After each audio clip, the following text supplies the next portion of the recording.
Hi. Thank you, Marco, for inviting us over to NOAH here. It's great to see what an influence to the Berlin ecosystem NOAH has become. I'm Peter, COO of Testberichte, responsible for product, content, technology, monetization, and communications at Testberichte. Let's start again. For me also, I didn't see it. A quick show of hands. Who knows us and who has been on our site? Especially, maybe you know an old logo. In fact, I can tell you, if you're over 25, German-speaking and male, statistically, you have been to our site in the last 2 years. And for everyone else, what is Testberichte? Testberichte is the German word for product reviews. What we do is we help you buy products. We help to buy you a washing machine, cell phone, TV set. We do that by aggregating content, be that opinions, product reviews, data, to help you buy a product. We make money by running affiliate links to advertising and paid content on the site. We've been doing that quite successfully in the past. We are now Germany's biggest site for professional product reviews, headquartered in Berlin, and serve and work with 100 people and a team at the moment. Also important for this audience here, we've been profitable all the while and have been self-funded so far. Let's take a look at the market we are in. This market is about enabling consumers to buy, to purchase. That's a market that consists mainly of direct costs for retailers, commissions, and so on. I'm excluding advertising here. So if we exclude advertising and just look at home garden electronics, which is a key segment for us, and just the DACH market, that's currently roughly a little over €1 billion market. If we also include products that get sold offline, that becomes a bigger market, €2.6 billion. But the adjacent opportunities are much bigger. If we also include, for example, phone, utilities, insurance, and other items that get bought and need advice, that becomes more a €17 billion market at the moment. So let's look again in the 2.6 billion market. That's, again, excluding advertising, just commission, direct costs, home, garden, and electronics. Out of that market, only 12% are currently captured by specialized online services. So roughly €300 million are currently serviced by sites that are dedicated to that, like from Google Shopping to ourselves. Again, that excludes advertising. And that's, of course, quite interesting because it's essentially informational, what is required here to help consumers buy. So we, of course, asked ourselves the question, why is that so? Why is only such a big portion of the market serviced by specialized services? And that has to do a lot with content and customer experience. Let's say, for example, your vacuum cleaner breaks down and you need a new one. So you might go to Google, for example, and ask it, what's the best vacuum cleaner? Well, Google gives you content. A lot of it, a lot of content, from general interest sites, from specialized sites, from test sites, from fake test sites. That's actually now a category in the day and age of fake news. We have fake test sites. And also, you get tests that are old, that are new. Sometimes it's experts testing for experts. Sometimes it's user opinion. It's simply a lot. It's chaos.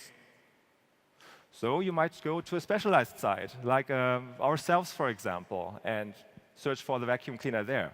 Type in the vacuum cleaner, and again, you get content.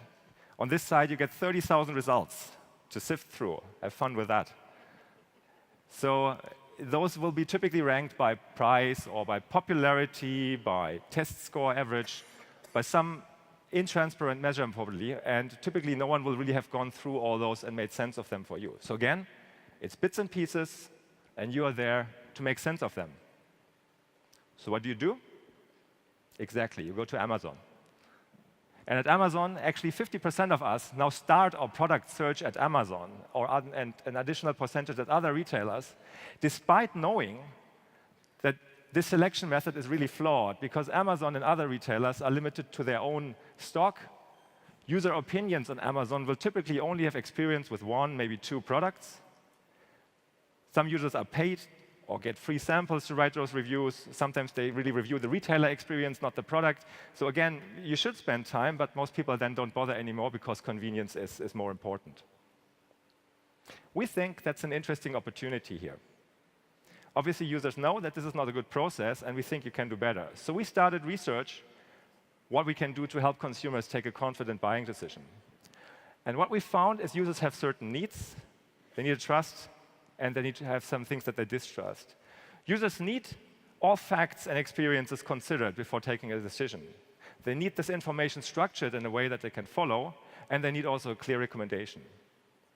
Users do trust competence. They need to get explanations on why things are relevant, why, for example, those 16 megapixels in a camera matter to them or not. And very importantly, they need to have everything transparent. Users need to understand what you have done for them in order to trust.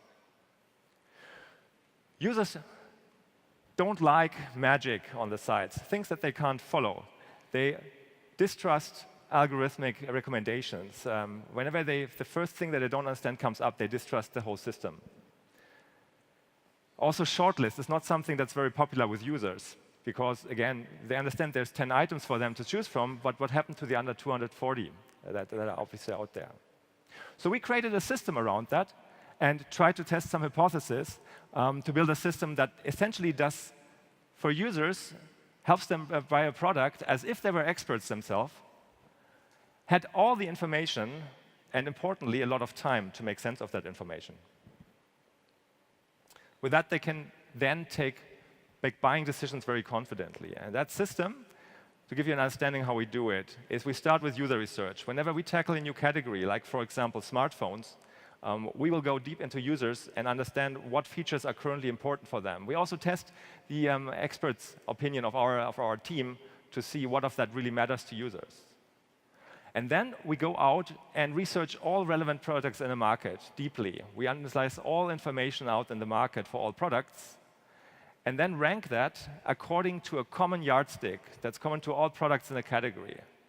The goal here is to make all the products comparable on a direct basis and update that information as well. So the old Testberichte, orange here, was really about aggregating information and providing all the information for you to make sense. And we would answer questions, for example, like, what is there an information on that Dyson vacuum cleaner? The new petrol collar model is about making products directly comparable and answering the much more important question, what is the right vacuum cleaner for me? We tested the prototypes and the model we built there with users, and we got quite encouraging results back.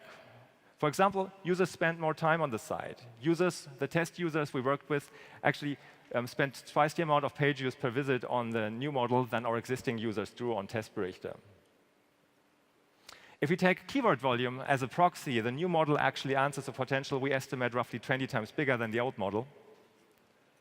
And most importantly, users really like it. 80% of users gave back to us that they were able to select a product with a new model, and 60% after only using it told us that they want to keep using it. So we are rolling out this new model at the moment, starting category by category, and would, of course, encourage everyone here in the audience to try it out when their washing machine breaks down the next time.